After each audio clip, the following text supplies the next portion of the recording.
हजुर नमस्कार। नमस्कार हजुर। तपाईको घर कहाँ हजुर? मेरो घर भन्दा नि म पुरै ठेगाना बताउँछु। मेरो नाम जयराम टमाटा, वडा नम्बर 8 वडा अध्यक्ष। घर त अहिले मयटोल हो। अनि हजुरको कहाँ होला? मेरो त 50 जना 9 मा पर्छ। अनि तपाईँ एउटा भनाइ राख्ने भन्दै हुनुहुन्छ, त्यो भनाइ राखिदिनु न है।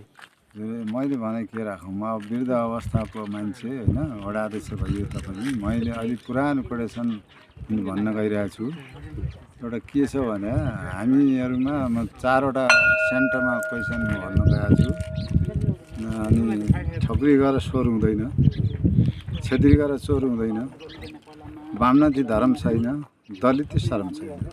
यो भनाइ अहिले जीवन व्यवहारमा कतिको लागु छ? यो लागु म भन्दैछु किन छैन भने ठकुरी गएर 4 भाइ भए पनि एक आपसमा दादागिरी गर्ने, झगडा गर्ने, अनि तँभन्दा म ठुलो, मभन्दा तँ ठुलो, जेठ कान्छीको पनि मतलब रहँदैन, त्यस्तो भइरहन्छ। त्यसैले स्वर हुँदैन।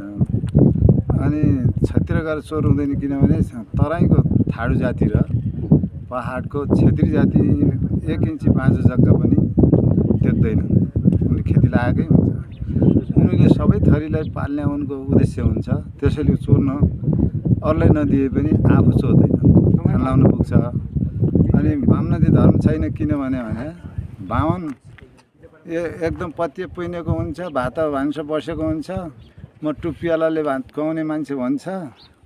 अनि एक ग्रुप आउँछ खुवाउँछ, अर्को ग्रुप आउने बेलामा ऊ आफू खान बसेको हुन्छ। अनि त्यो जुठो हात भातसँगै भात हाल्दाखेरि के गर्छ भनेपछि आफ्नो जुठो भाग त्यो भातमा पनि गइगयो, त्यो ताउलोमा पनि त्यो जुठो भात गयो, सबैले खुवायो। त्यसो धर्म हुँदैन। अनि दलित शर्म हुँदैन किनभने हात त सबैको दुइटै हुन्। त्यो दुईवटा हात भएको दलितले पनि त्यो माग्नै भर पर्ने, आफू पढेर पठन पाठन गरेर शिक्षित भएर माथि जाउँ होइन, हामीले पनि गर्ने यो हो भनेर ऊ बुझ्दैन। त्यसैले दलित शरम छैन। ल हस्, धन्यवाद महत्त्वपूर्ण भनाइको लागि। हजुर नमस्कार। नमस्कार हजुर। तपाईको घर कहाँ हजुर? मेरो घर भन्दा नि म पुरै ठेगाना बताउँछु। मेरो नाम जयराम टमाटा, वडा नम्बर 8 वडा अध्यक्ष। घर त अहिले मयटोल हो। अनि हजुरको कहाँ होला? मेरो त 50 जना 9 मा पर्छ। अनि तपाईँ एउटा भनाइ राख्ने भन्दै हुनुहुन्छ, त्यो भनाइ राखिदिनु न है।